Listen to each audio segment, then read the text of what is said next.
어떤 이들은 하나님이 계시면 하나님 보여달라, 그렇지 않으면 하나님 살아계신 증거를 좀 대봐라, 이제 그러는 분들이 있지요. 그의 눈에는 전혀 하나님이 보이지 않고 하나님이 살아계신 증거가 없는 사람이지요. 그런데 오늘 이 다윗의 시를 보게 되면 다윗은 하늘을 보고 궁창, 그러니까 온 우주, 이 하나님이 만드신 모든 대자연을 볼 때마다 다윗의 눈에는 하나님의 영광이 막 선포되고 있고, 그리고 하나님의 능력이 그렇게 잘 드러나 보이는 거예요. 다윗은 하나님 살아계신 증거가 너무너무 많았다는 이야기지요. 하나님께서 당신이 살아계신 증거와 당신의 능력과 영광과 당신의 뜻을 수많은 그런 피조세계의 그런 하나님이 만들어 놓으신 것들을 보면서 느끼고 들을 수 있었기 때문입니다. 믿음의 사람이었다, 그 말이지요.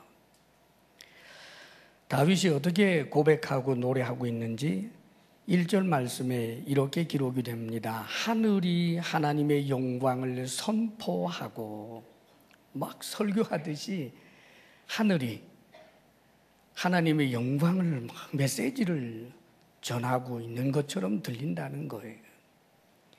궁창이 이제 넓은 공간을 말하는데 우주를 말하고, 또 이것은 단순한 그냥 우주만을 말하는 것이 아니라 모든 피조 세계를 이제 대표격으로 말하는 겁니다. 그래서 궁창이 모든 피조 세계가 하나님의 손으로 하신 일을 나타내는도다, 그럽니다.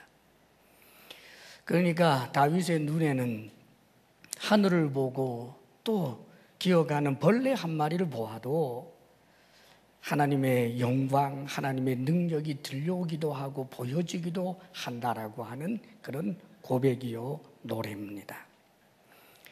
그는 계속해서 이렇게 시적인 노래를 합니다. 날은 날에게 말하고 밤은 밤에게 지식을 전하니, 이 하나님의 영광과 하나님의 능력을 선포하고 보여주는 이 놀라운 지식들이 마치 도제 제도처럼 스승과 제자 사이에 지식과 기술을 전수하는 것처럼 날이 날에게 고스란히 넘겨주고, 그 다음 날도 또 역시 그러고 있고, 그 다음 날도 또 그렇게 하나님의 영광을, 그리고 하나님의 능력을 드러내고 선포하고 있다는 거지요. 밤은 역시 밤에게 마치 스승이 제자에게 기술과 지식을 전수해 주는 것처럼 그 거룩한 그런 지식을 계속해서 넘겨주고 선포되고 있다라고, 그렇게 지금 다윗은 노래하는 거예요. 언어도 없고 말씀도 없으며 들리는 소리도 없으나, 우리 사람의 말과 같은 이런 언어 없지만, 그런데 이 피조 세계가 외치는 하나님의 능력을 선포하는 그 소리가 온 땅에 지금 진동하고 있다는 거지요. 이 피조 세계에 전하는 말씀이 세상 끝날까지 이루고 있다라고, 그렇게 지금 노래를 하고 있습니다. 할렐루야. 사랑하는 여러분, 우리가 부러워해야 할 것 가운데 하나가 이 다윗처럼 하나님 살아계시는 증거를 많이 볼 수 있어야 합니다. 하나님의 그 능력, 하나님의 그 영광이, 그래서 눈을 돌려서 산을 한번 바라보아도 파란 하늘 혹은 별을 보든지 태양을 보든지, 심지어는 거미줄을 쳐놓고 있는 것 하나를 보더라도 하나님 살아계신 증거가 그렇게 느껴지고 들려져야 된다는 말이지. 이걸 우리가 부러워할 수 있어야 하는 거지. 그런데 사랑하는 여러분, 모든 사람이 이 피조 세계를 보면서 하나님의 영광, 그 메시지를 들을 수 있거나 하나님의 능력을 볼 수 있는 것은 아닙니다. 왜냐하면 인간들이 타락하고 그 마음이 완악하기 때문에 자연 세계를 보면서 감탄도 하고 때로는 시를 쓰기도 하고 그 대자연 앞에서 옷깃을 여미면서 숙연해지면서도 끝끝내 하나님은 인정하기 싫어하는 완악함이 있기 때문입니다. 그래서 성경은 이것을 이렇게 지적해 주지요. 로마서 1장에 보게 되면 창세로부터 그의 보이지 아니하는 것들, 하나님의 그 보이지 아니하는 것들, 곧 그의 영원하신 능력과 신성이 그가 만드신 만물에 분명히 보여 알려졌나니 그러므로 그들이 핑계하지 못할지니라. 와, 대단하다. 이것은 정말 조물주가 있나 보다. 정말 창조주가 있나 보다. 이런 느낌과 충격이 없을 수 없다는 말이에요. 그런데도 사람들을 그건 인정하기 싫어합니다. 하나님을 알되 하나님을 영화롭게도 아니하며 감사하지도 아니하고 오히려 그 생각이 허망하여지며 미련한 마음이 어두워졌나니 스스로 지혜 있다 하나 어리석게 되어 썩어지지 아니하는 하나님의 영광을 썩어질 사람과 새와 짐승과 기어다니는 동물 모양의 우상으로 바꾸었느니라. 과학이 발달하고 나서는 진화론 이야기하면서 차라리 인간과 이런 것을 만든 것은 더욱더 진화한 어떤 별 세계의 우주인이 만들었다, 그렇게 말하고는 싶지만 하나님이 만드셨다라고는 말하기 싫어하는, 하나님을 향하여 대적하고 반항하는 그 완악한 심성이 아담 이래로 우리 속에 마치 유전자처럼 있다는 말이지요. 그런데 사랑하는 여러분, 우리 주 예수 그리스도를 믿고 그리하여 믿음의 세계에 들어온 사람들은 놀랍게도 이런 비조 세계를 보면서 하나님의 그 능력을 보게 되고 하나님의 영광의 메시지와 하나님께서 우리에게 들려주시는 여러 가지 교훈들도 들을 수 있게 되는 것입니다.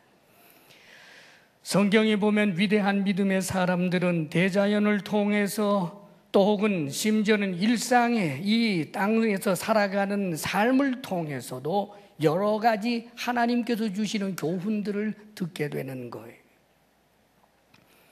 우리가 잘 알고 있는 바울만 하더라도 그는 얼마나 큰 믿음의 사람입니까? 창조 세계를 보면서 하나님의 영광을 볼 뿐만 아니라 인간 군상들이 사는 모습을 보면서도 인간만 보는 것이 아니라 하나님의 교훈을 보는 거예요.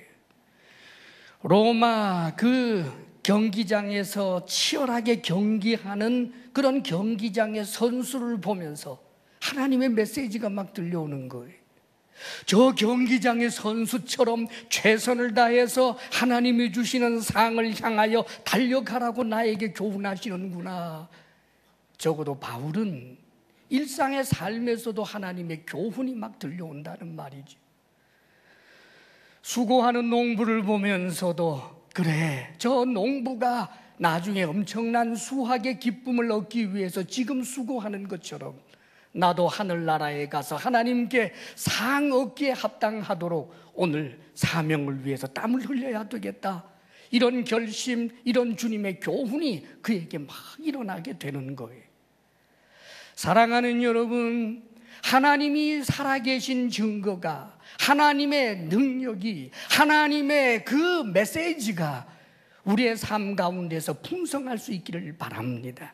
도무지 하나님의 소리가 들리지 않는 사람, 그 눈에 보이는 것이라고는 처참한 것, 비참한 것, 악한 것, 소망 없는 것, 이런 것만 보이고 들려오는 소리라고 하는 것은 계속해서 한숨 쉴 것만 들려오고 미래가 밝지 못하고 어둡고 스스로 자신의 생일을 저주할 만한 그런 메시지만 들려온다면 사랑하는 여러분, 얼마나 유감스러운 일이겠습니까?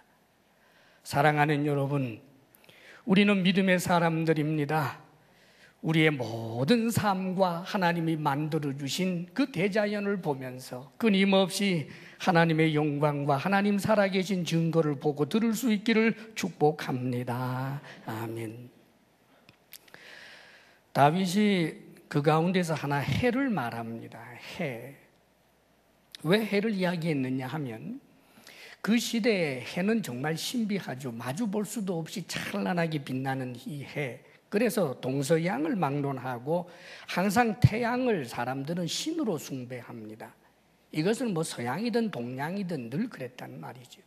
대부분은 태양은 신이었습니다.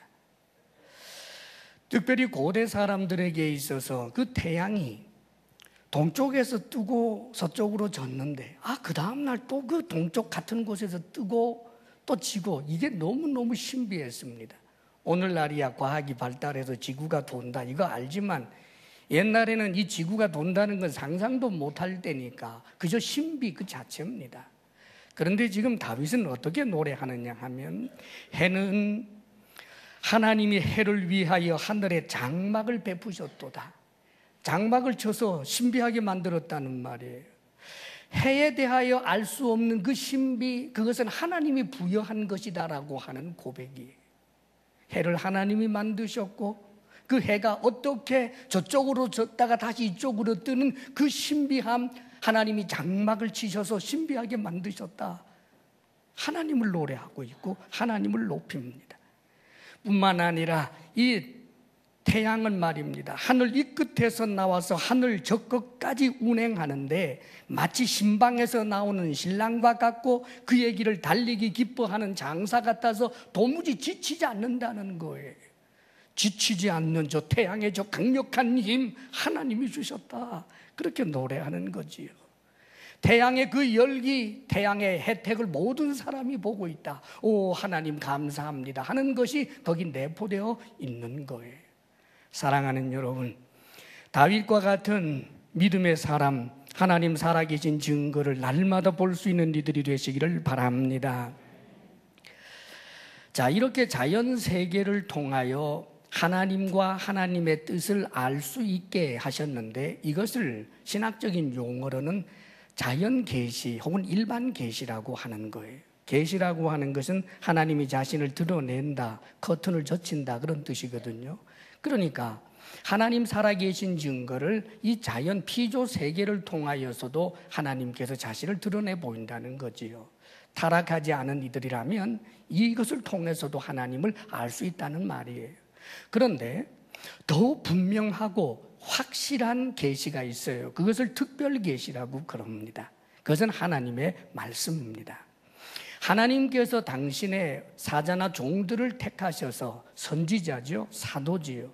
그들을 택하셔서 하나님께서 직접 말씀해 주셨는데 그 말씀들이 기록된 것이 오늘날 우리 신구약 성경인 것입니다. 구약은 선지자를 통해서, 신약은 사도를 통해서 하나님께서 직접 그들에게 나타나 주시고 접촉해 주시고 말씀해 주시고 역사해 주신 것, 이것이 기록된 것이 바로 하나님의 말씀이지요. 이 하나님의 말씀은 하나님의 영광과 하나님의 능력과 하나님의 그 뜻과 이 모든 것을 더욱더 분명하고 확실하게 알게 해주는 말씀인 것입니다. 이 하나님의 말씀에 대하여 잘 알면 자연 계시도 더욱더 잘 느낄 수 있게 되는 것입니다. 그러면서 이제 다윗은 드디어 이 하나님의 말씀에 대하여 이렇게 노래하고 있는 거예요. 7절에서부터 우리 9절까지 우리 같이 한번 한 목소리로 읽어볼까요? 시작.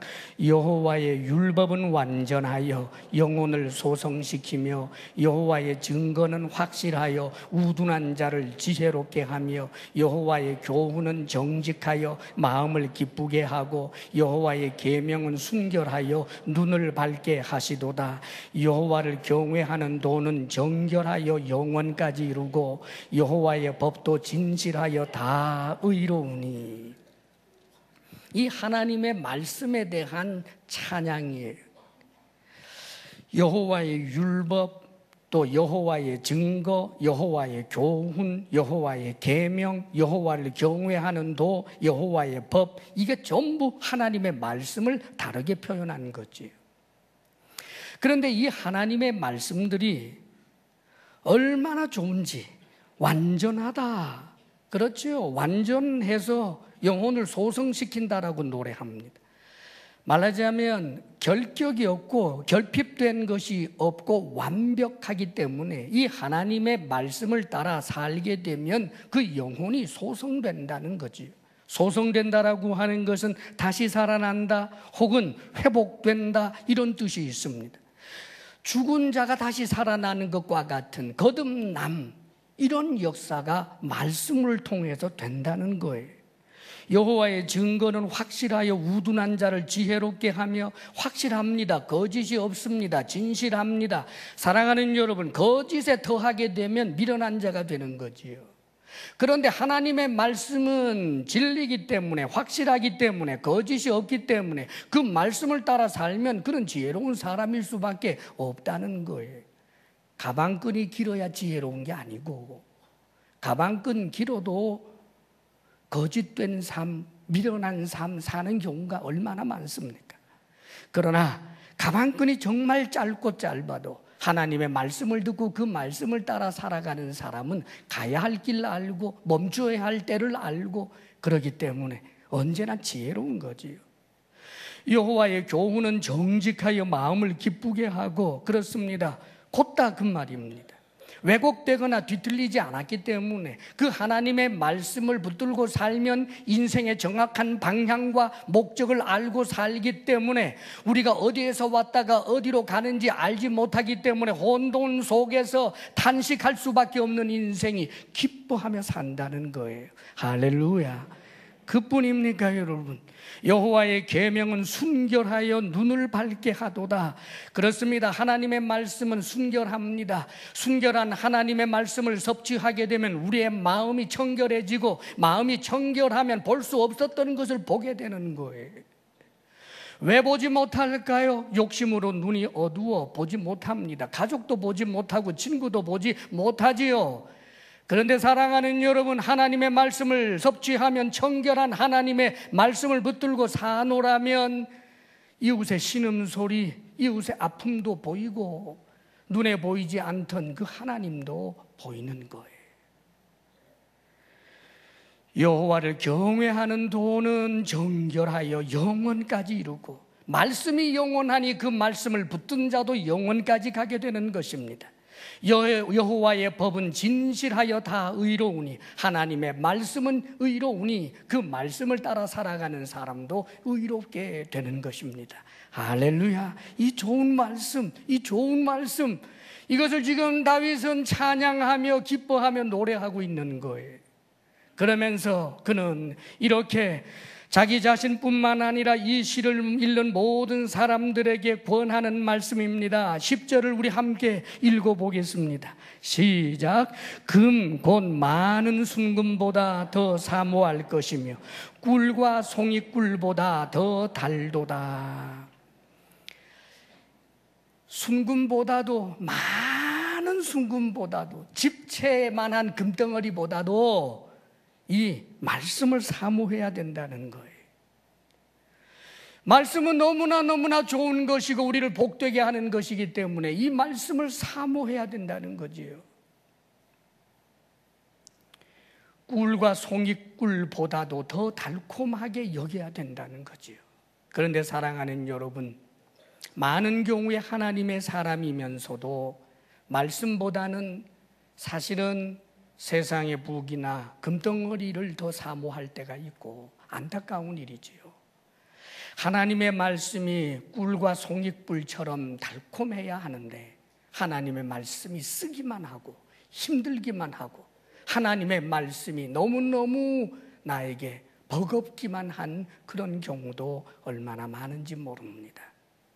사랑하는 여러분, 저도 여러분도 하나님의 말씀을 순금보다도 더 사모하고 사랑하는 사람, 어떠한 하나님의 말씀이든지 그것을 꿀송이처럼 달콤하게 여길 수 있는 그런 마음들이 우리에게 있기를 축복합니다. 이런 사람이 복 있는 사람이에요. 이제 다윗은 자신의 경우를 지금 들어서 고백하고 있습니다. 11절 말씀 함께 읽어봅니다. 시작. 또 주의 종이 이것으로 경고를 받고 이것을 지킴으로 상이 크니이다. 다윗이 경험해 본 겁니다. 이 좋으신 하나님의 말씀으로 자신은 경고를 받았다는 거예요. 우리에게도 이 하나님의 말씀이 우리에게 경고할 때가 참 많습니다, 여러분. 성경을 읽을 때 혹은 선포되는 설교 말씀을 들을 때, 셀에서 하나님의 말씀을 나눌 때 여러분이 소시적에 외워두었던 하나님의 말씀이 여러분의 양심을 탁 건드리면서 생각나게 될 때 이런저런 방식으로 하나님의 말씀을 통하여 우리에게 경고를 하실 때가 있다는 말이죠. 그런데 다윗은 이 하나님의 경고의 말씀을 받아들이고 그것을 지켰다는 거예요. 그래서 상이 너무너무 크다라고 하는 고백을 하는 것입니다. 사랑하는 여러분, 하나님의 말씀, 그 경고의 말씀을 받아들이고 그 말씀을 지키게 될 때, 그 말씀을 따라 살게 될 때 우리에게 주어지는 상이 얼마나 많은지 몰라요. 지금 다윗은 자신의 삶을 가지고 지금 이야기하는 거죠. 자신 있게 말하는 것입니다. 이 상은 내세에 영원한 하늘나라에서 받게 될 면류관 상급, 당연하지요. 하나님의 말씀대로 살면 주님 앞에 서게 될 때 주님께서 우리의 어깨를 안아주시면서 너 참 잘 살았다 이렇게 칭찬해 주시고 면류관을 주실 때 그때 얼마나 더욱더 행복한 천국이겠습니까?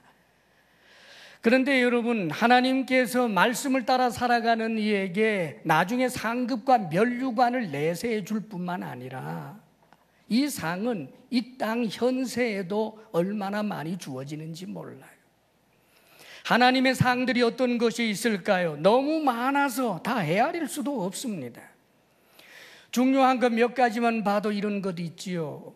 하나님의 말씀을 따라 살면 마음에 말로 할 수 없는 큰 평강의 강이 흐릅니다. 시편 119편에도 주의 법을 사랑하는 자에게는 큰 평안이 있으니 저희에게 장애물이 없으리이다. 이사야도 말하기를 슬프다. 네가 나의 명령을 듣지 아니하였도다. 만일 들었더라면 네 평강이 강과 같았을 것이요 네 의가 바다 물결 같았을 것이다 라고 하면서 하나님의 말씀을 따라 사는 사람에게 마음의 평강과 삶이 어떠하든지 간에 주님이 주시는 그 신비한 평강을 누리며 살게 될 것을 말하는 거예요. 실제 그렇습니다, 여러분. 말씀을 떠나 살면 불안하고 조마조마한 거예요. 움찔움찔 놀랍니다. 큰 소리만 나도 하늘에서 벼락 떨어지는 줄 알고 얼마나 두려운지 몰라요. 말씀을 따라 살면 내 속에 계시는 성령이 기뻐하시고 성령이 주시는 평강과 기쁨의 강 샘물을 경험하며 사는 겁니다. 그뿐만 아니죠. 하나님 말씀을 따라 살노라면 하나님을 아는 지식이 점점 더 넓어지고 커지는 거예요. 사랑하는 여러분, 하나님에 대해서 아십니까? 그런데 하나님에 대한 지식이 머리에만 머물러 있으면 진실로 아는 것이 아닙니다. 순종해 보게 될 때 하나님을 체험적으로 아는 거예요. 기도해야 된다는 것을 아는 것과 기도하면서 아는 것은 다릅니다. 하나님은 사랑이시다라고 하는 것을 머리로 아는 것과 하나님의 말씀에 순종했더니 하나님의 그 사랑의 역사를 삶의 자리에서 경험함으로 알게 되는 것은 비교할 수가 없는 거예요. 말씀을 따라 살게 되면 하나님을 더욱더 깊이 많이 알게 되는 거예요. 체험적으로 알게 됩니다. 그뿐만이 아닙니다. 말씀을 따라 사노라면 기도가 막히지 않고요, 기도가 속히 응답되는 거예요. 우리가 기도하면 하나님이 다 응답하기는 하지만 침묵하실 때도 많고 기다릴 때도 많고 하나님의 뜻과 맞지 아니하는 것을 구하기 때문에 주지 않는 경우도 많습니다. 그러나 하나님의 말씀을 따라 사는 사람의 그 기도는 하나님의 뜻에 항상 일치하기 때문에 하나님께서 기도의 응답을 주시는 거예요. 그래서 주님께서도 말씀하시기를 너희가 내 안에 거하면, 너희가 내 말씀을 따라 산다면 구하라, 그러면 너희가 받을 것이다. 할렐루야. 말씀을 따라 살아가는 것에 그 유익이 얼마나 많은지 몰라요. 그뿐만이 아닙니다, 여러분. 하나님의 말씀을 따라 살게 되면 사람에게 축복의 통로가 되는 거예요. 복된 사람이 되는 것입니다. 다른 사람을 유익하게 하는 사람도 되고요, 하나님께 영광을 돌리는 사람도 되고요. 이 땅의 삶이 얼마나 풍성한지 몰라요. 전날에 주님 앞에 주의 제자들이 묻지요, 주의 말씀을 따라 살면, 주님에게 순종하며 주님을 따르면 우리에게 어떤 보상이 있습니까? 그러자 주님께서 하신 말씀이, 현세에 너희들이 받을 복은 너희들이 희생한 것에 100배가 될 것이고 나중에 천국에서 영생을 얻지 못할 자가 없을 것이다 라고 말씀하시면서 이 땅의 모든 필요한 것에 대해서도 하나님이 주실 것을 말씀하고 있는 겁니다. 하나님의 말씀을 따라 살면 무슨 형이상학적이고 정신적인 것만 주신다는 게 아닙니다. 구체적인 이 땅의 모든 필요도 하나님이 주시는 거예요. 말씀으로 밥을 먹어요. 말씀으로 옷을 입어요. 말씀으로 안전히 거해요. 말씀으로 지위를 얻어요. 할렐루야. 그렇습니다, 사랑하는 여러분. 성경이 그것을 얼마나 여러 번 가르쳐주고 있습니까? 이스라엘 백성들을 저 이집트에서 구출하고 내신 다음에 광야 학교에서 하나님께서 교육하신 것이 있지 않습니까? 이 세상의 필요를 무엇으로 얻느냐? 말씀으로 얻는다라고 하는 것을 끊임없이 가르쳐주고 있는 거예요, 여러분.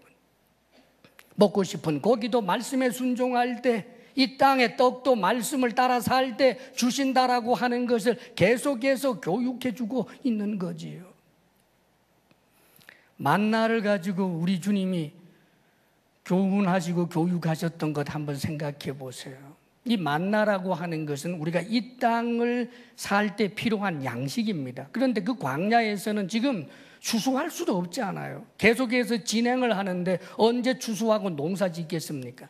그러니까 이 땅의 필요를 하나님이 아신다, 그 말입니다. 만나는 영혼의 양식이 아니라 육의 양식이었어요. 그 육의 양식을 누가 주시는가? 하나님이 주셨다는 거예요. 추수할 환경도 되지 못하고 파종할 환경이 되지 못해도 하나님의 말씀에 순종하면 하나님이 이 땅의 모든 것도 주신다. 할렐루야. 그 교훈 아닙니까, 여러분? 그래서 만나를 주실 때도 하나님이 말씀을 하시잖아요. 만나를 주시면서 아무 말씀 안 한 게 아닙니다. 만나를 보면서 운도 좋다, 우리가 어떻게 이런 걸 발견했지, 희한하네, 하늘에서 별게 다 내려오네, 이렇게 먹게 한 것이 아니라 만나를 주신 분이 하나님이고 만나를 먹을 때 이렇게 하라라고 하나님은 말씀해 주신 거예요. 한 호멜씩 거두어라. 많이 거두어도 남는 게 없었습니다. 그리고 매일매일 줄 테니까 내일 거 걱정하지 말고 오늘 것만 거두어라. 그런데도 먹고 남겨두었더니 그 다음엔 썩어버립니다. 벌레가 생기고. 저축하지 말라는 말이 아닙니다, 여러분. 그것은 하나님의 말씀이 내일 양식 내일 구하라고, 만나를 내일 가면 내일 또 주니까 그 말을 믿으라고, 말씀대로 살라라고 하셨던 거예요. 그런데 명백한 하나님의 말씀이 있는데도 그 말씀을 안 듣고 딴짓했더니 벌레가 생겼다는 이야기지요. 사랑하는 여러분, 하나님의 말씀을 따라 살면 하나님께서 우리들에게 모든 필요한 것들을, 이 땅의 모든 필요한 것들을 공급해 주시고 우리의 삶이 하나님께 영광을 돌려드리고 수많은 사람을 복되게 하는 유익한 사람이 되고 기뻐하고 행복하고 평강을 누리고 기도 응답받으면서 멋지게 살아갈 수 있는 것입니다. 사랑하는 여러분, 교회 안에서의 사는 방식과 세상에서 사는 방식은 다르다라고 하는 사탄의 속삭임에 속지 않기를 바랍니다. 하나님의 말씀, 이것은 우리를 그렇게 행복하게 하고 풍성하게 하는 거예요. 그러면서 지금 다윗은 갑자기 죄의 문제를 건드리고 있어요. 그래서 그 문제를 가지고 하나님 앞에 기도를 하고 있습니다. 12절 말씀 한번 읽어볼까요? 시작. 자기 허물을 능히 깨달을 자 누구리요? 나를 숨은 허물에서 벗어나게 하소서.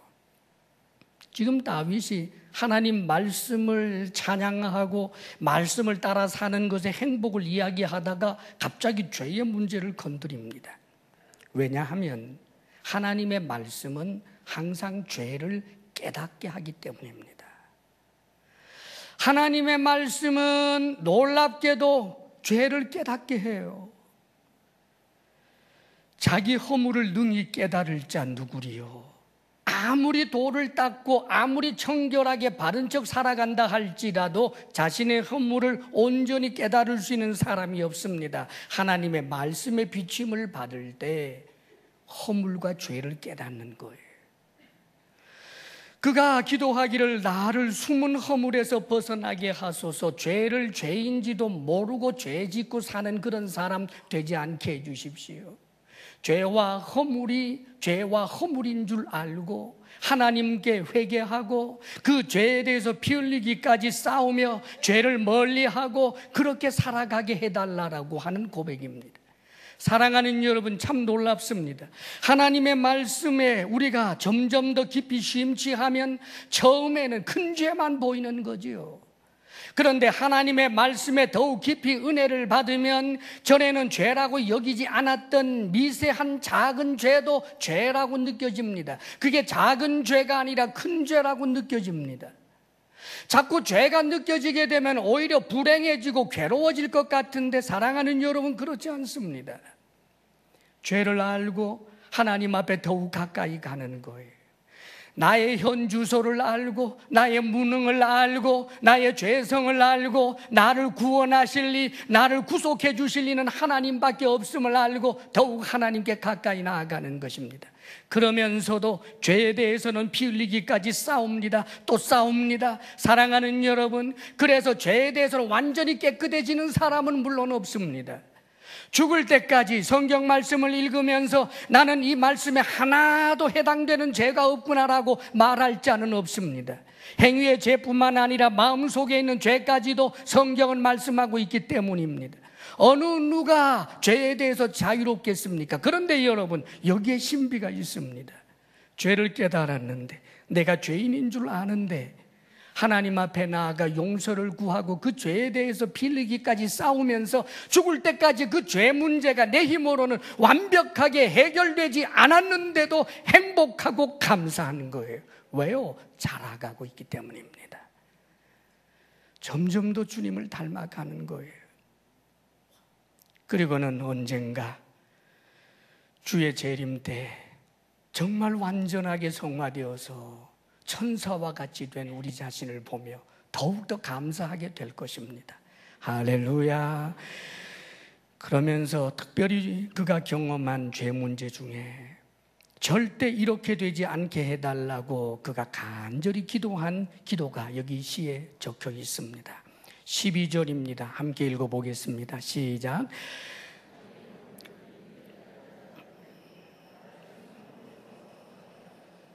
그 다음에 13절 시작. 또 주의 종에게 고의로 죄를 짓지 말게 하사 그 죄가 나를 주장하지 못하게 하소서. 그리하면 내가 정직하여 큰 죄과에서 벗어나겠나이다. 주의 종에게 고의로 죄를 짓지 말게 하사 그 죄가 나를 주장하지 못하게 하소서. 뼈아픈 경험이 다윗에게 있었지요. 죄를 알면서도 죄 지은 적이 있잖아요. 명백하게 죄인 줄 알면서도 죄를 짓는 것은 대단히 위험합니다. 그런데 여러분, 다윗도 그랬고 사실 우리들도 죄인 줄 모르고 죄를 짓는 경우는 오히려 적어요. 알면서 사실 짓지요. 그런데 죄를 알면서 죄를 짓는데 그것을 지금 오늘 성경은 고범죄, 즉 고의로 지은 죄라고 그렇게 말하는 건 아닙니다. 사실 사람들이, 신앙인들이 죄를 알고도 짓는데 알고도 짓는 이유는 약하기 때문에 짓습니다. 이러면 안 되는데 그러면서도 죄를 짓고 또 후회하고 용서를 구하고 이런 경우들이 사실은 얼마나 많은지 몰라요. 물론 그렇게 죄 짓고 용서를 구하고 그 죄 문제 하나 해결하는 것으로 일생을 보낸다라고 하는 것은 풍성한 삶을 누리지 못하기 때문에 그에게 손해가 많은 것이지만, 그래도 연약하기 때문에 죄를 지었고 주님께 정말 용서를 구하면서 사노라면 하나님의 은혜가 임하기도 하고 그 죄에서부터 벗어날 수 있는 힘을 주시기도 합니다. 그렇기 때문에 여기서 고의로 짓는 죄, 절대로 짓지 않아야 할 죄라고 하는 이 고의로 짓는 죄란 자신의 강력한 의지에 그 의지를 죄에다가 심어 놓는 걸 말하는 거예요. 하나님의 말씀이 이렇다라고 하지만 그 말씀을 오히려 무시하고 혹은 어떤 이론을 가지고 하나님의 말씀이 잘못되었다라고 변명하면서 강력한 자신의 의지로 죄의 길을 걷는 걸 말합니다. 그 자신은 그것을 죄라고도 여기지 않는 거죠. 이게 아주 무서운 고의로 짓는 죄예요. 성경에 보면 요아스라고 하는 왕이 있어요. 이 사람은 아주 어린 시절 여호야다 제사장이 후견으로 있을 때는 그가 정말 좋은 왕이었습니다. 어린 시절 왕이 되고 이제 중년의 때를 넘어가면서도 정말 좋은 왕으로, 훌륭한 왕으로 그렇게 살았습니다. 여호야다라고 하는 탁월한 제사장의 덕을 봤기 때문이죠. 그런데 이 여호야다 제사장이 죽고 난 다음에 주변의 간신배들이 하는 말을 듣고 정치적 술수를 가지게 됩니다. 왕이니까. 왕이다가 보니까 우선순위를 정치에 두는데 저 지방에 있는 방백들의 마음을 얻기 위해서 그들이 청하고 있는 우상을 받아들이고 정치적으로 받아들였다가 나중에는 자기 자신도 우상 숭배에 빠져들어가게 됩니다. 우상 숭배하는 것 계명에도 명시되어 있는 분명한 죄지요. 이 요아스 왕이 모를 리 없죠. 이건 계명에 금한 것이라는 것 자신도 알고 있을 것입니다. 자, 그런데 여러분, 스가랴 선지자가 이 여호야다의 아들입니다. 스가랴 선지자가 우상 숭배에서부터 벗어날 것에 대해서 강력하게 하나님의 말씀을 전합니다. 그것은 죄입니다. 그것은 하나님을 버리는 일입니다. 하나님을 버리면 하나님이 당신을 버립니다. 그리하지 마십시오. 우상 숭배하지 마십시오. 하나님의 말씀을 선포했더니 네가 정치 알아? 그 의미를 가지고 돌로 때려 죽여버리고 맙니다. 사랑하는 여러분, 이게 고의로 짓는 죄예요. 죄에다가 자신의 강력한 의지를 불어넣고 이건 죄가 아니다라고 스스로 항변하는 것, 사랑하는 여러분, 이것은 큰 죄가 되고 하나님께로부터 완전히 버림받을 수 있는 죄가 되는 것입니다. 실제로 다윗 왕도 죄를 알면서 죄 지은 적이 있지요. 그런데 요아스하고 다른 점이 있습니다, 여러분. 다윗 왕이 우리아의 아내 밧세바와 동침을 하고 간음죄를 범했습니다. 십계명을 범한 거지요.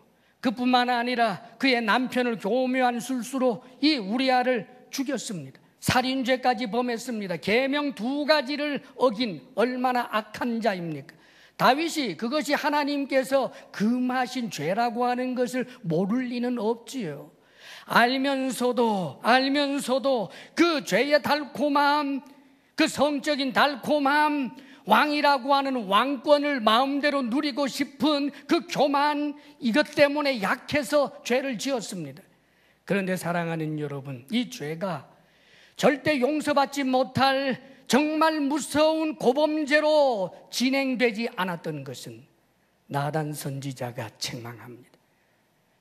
하나님 앞에 당신이 죄를 지었습니다. 하나님께서 당신을 채찍질할 것입니다. 그럴 때 그는 내가 잘못했습니다. 하나님 앞에 용서를 구하고 침상이 썩을 정도로 울며 회개하고 다시는 그와 같은 짓을 하지 않기 위해서 최선을 다하며 살아갔던 모습이 성경에 기록이 되어 있습니다. 그러기에 다윗은 하나님께 버림을 받지 않았던 것입니다. 사랑하는 여러분, 하나님의 말씀 순종하라 순종하라 하나는 하나님의 말씀이 내 삶의 형편과 처지 때문에 달콤하지 않고 꿀송이처럼 느껴지지 않고 쓰게 느껴질 때가 있습니다. 사랑하는 여러분, 쓰게 느껴지면 쓰게 느껴지는 내게 문제가 있는 것입니다. 하나님, 나를 용서하소서. 하나님의 말씀을 어떤 상황에서도 달게 받아들일 수 있는 마음을 주옵소서. 이 하나님의 말씀이 아닌 것처럼 내 삶의 정황을 이론적으로 들이대면서 죄를 지을 수밖에 없는 이유들을 여러 가지 열거하면서 강력한 의지로 하나님의 말씀의 정면으로 반대하며 나아가는 그 삶의 길은 하나님께 영원히 버림받을 수도 있기에, 사랑하는 여러분, 때때로 우리가 하나님 앞에 잘못했습니다 하고도 또 넘어진다 할지라도, 혹은 7번씩 70번 넘어진다 할지라도 그의 후회와 그의 눈물과 그의 애통하는 마음이 사실이라면 하나님은 늘 용서해 주시고 받아주시지만, 하나님의 말씀을 강력한 의지로 거부하고 있는 이들은 그 죄가 너무나 크고 하나님께 영원히 버림받을 수도 있는 성령 회방죄로 갈 수 있다는 사실을 우리는 알아야 합니다. 사랑하는 여러분, 하나님께서 우리에게 말씀을 주시는 것은 우리를 힘들게 하려고 하는 것이 아닙니다. 하나님이 하지 말라고 하실 때는 하지 않아야 우리에게 유익이 되기 때문이요, 하나님이 하라고 할 때는 하는 것이 우리에게 유익이기 때문입니다. 우리보다 더 멀리 보시고 더 잘 아시는 분이 하나님이십니다. 사랑하는 여러분, 하나님의 말씀이 내게 어떻게 말씀하시는가를 붙들고 그 말씀에 순종하며 살아감으로 이 다윗과 같이, 그리하여 저 피조 세계를 보아도 하나님의 영광이 보이고 하나님의 말씀 속에서도 끊임없는 힘과 위로를 얻고 달콤하다 달콤하다 고백하며 찬양하며 살아가는 그런 하나님 사람들 다 되시기를 주의 이름으로 축원합니다. 아멘. 기도하겠습니다.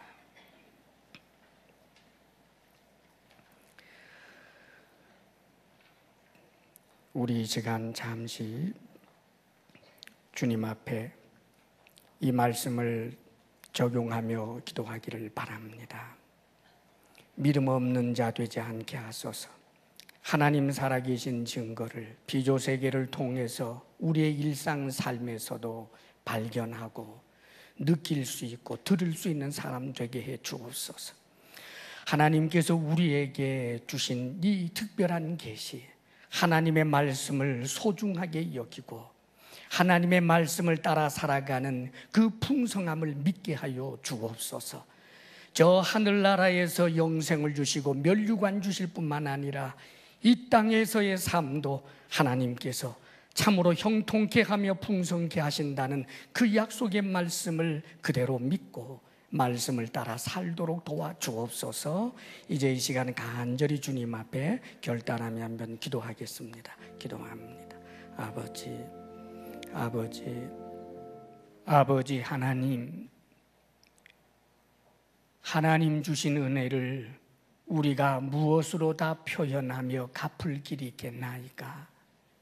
주님을 향한 우리의 감사의 마음을 이 물질에 담아 보았습니다. 이 물질조차도 하나님께서 주신 것인데 마치 우리에게서 난 것을 받으신 것처럼 기뻐해 주시는 하나님 감사합니다. 우리의 드림에 정성이 부족하고 혹 사랑이 부족하며 우리가 드릴 만한 자격 없다 할지라도 주의 보혈로 적셔주시고 우리가 드리는 예물을 의로운 예물 삼아 받아 주옵소서. 사랑하는 우리 성도들에게 믿음을 더하여 주셔서 이 땅의 모든 필요도 하나님께로 받기로 결심하게 하시며 불의의 재물에 마음 두지 않게 하옵소서. 우리 성도들에게 건강의 복을 주옵소서. 마음의 평강 주옵소서. 부부사랑 돈독하게 하옵소서. 하나님이 선물로 주신 우리 자녀들이 하나님 앞에 말씀을 따라 살아가는 믿음의 대장부, 믿음의 고귀한 여인들 되게 하옵소서. 이제는 우리 주 예수 그리스도의 크신 은혜와 하나님 아버지의 한없는 사랑과 성령의 교통하심과 충만케 하심이 말씀을 따라 살겠습니다 결단하는 사랑하는 모든 성도들 위해 이제로부터 영원토록 함께 하시기를 간절히 축원하옵나이다. 아멘.